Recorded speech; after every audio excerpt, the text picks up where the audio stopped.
भारत के लिए राहत की बड़ी खबर सामने आई है क्योंकि भारतीय झंडे वाला एलपीजी जहाज जग विक्रम दुनिया के सबसे संवेदनशील समुद्री रास्तों में से एक स्ट्रेट ऑफ हॉर्मुज को सुरक्षित पार कर चुका है।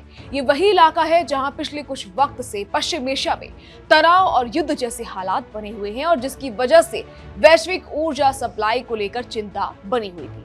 अब ऐसे माहौल में इस जहाज का सुरक्षित निकलना भारत के लिए एक बड़ी राहत माना जा रहा है। पेट्रोलियम और प्राकृतिक गैस मंत्रालय के मुताबिक ये जहाज करीब 20,400 मीट्रिक टन एलपीजी लेकर भारत की ओर आ रहा है और इसमें 24 नाविक सवार हैं। इस जहाज की सुरक्षा पर लगातार नजर रखी जा रही थी।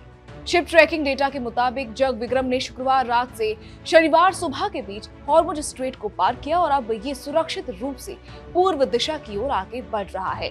इस जहाज के मुंबई पहुंचने की उम्मीद 15 अप्रैल 2026 को जताई गई है। ये जहाज मुंबई स्थित ग्रेट ईस्टर्न शिपिंग कंपनी का है और लगभग 26,000 टन क्षमता वाला मध्यम आकार का गैस कैरियर है। इस पूरे संवेदनशील ऑपरेशन में भारत की मैरीटाइम एजेंसीज और नेवी लगातार सक्रिय निगरानी में है। सभी जहाजों की रियल टाइम ट्रैकिंग की जा रही है और किसी भी इमरजेंसी स्थिति के लिए कंटिंजेंसी प्लान्स तैयार रखे गए हैं ताकि किसी भी खतरे की स्थिति में तुरंत रेस्क्यू या रीरूटिंग किया जा सके। साथ ही ये पूरा मामला भारत की स्ट्रेटेजिक डिप्लोमेसी को भी दिखाता है, जहां एक तरफ भारत अमेरिका और पश्चिमी देशों के साथ ऊर्जा और सुरक्षा सहयोग बनाए रखता है, वहीं दूसरी तरफ ईरान जैसे क्षेत्रीय देशों के साथ भी संतुलित संबंध बनाए रखने की कोशिश करता है। यही बैलेंस्ड अप्रोच भारत को ऐसे संवेदनशील क्षेत्रों के अपने व्यापारिक और ऊर्जा हित सुरक्षित रखने में हेल्प करती है।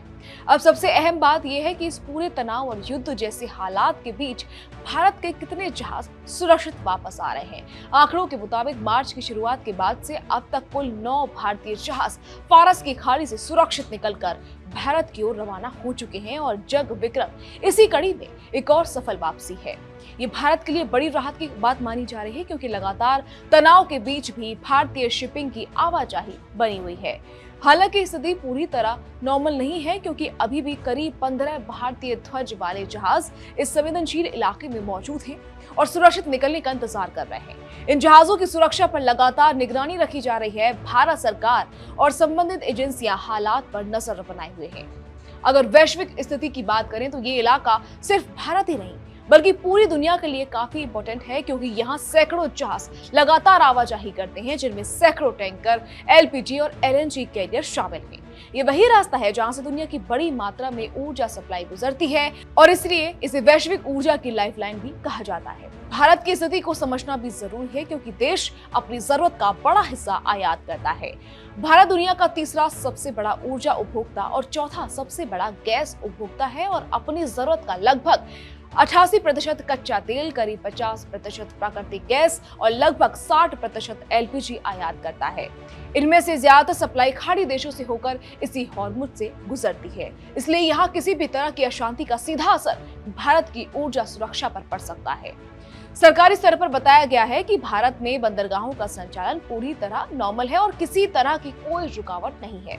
पोत, नौवहन और जलमार्ग मंत्रालय लगातार स्थिति पर नजर रखे हुए हैं और ये सुनिश्चित किया जा रहा है कि सभी भारतीय नाविक सुरक्षित रहें और जहाज बिना किसी बाधा के अपनी यात्रा जारी रखें। और बता दें कि हाल ही में अमेरिका और ईरान के बीच एक सशर्त युद्ध विराम पर सहमति बनी थी, जिसमें समुद्री मार्गों को सुरक्षित और खुला रखने की बात भी शामिल है।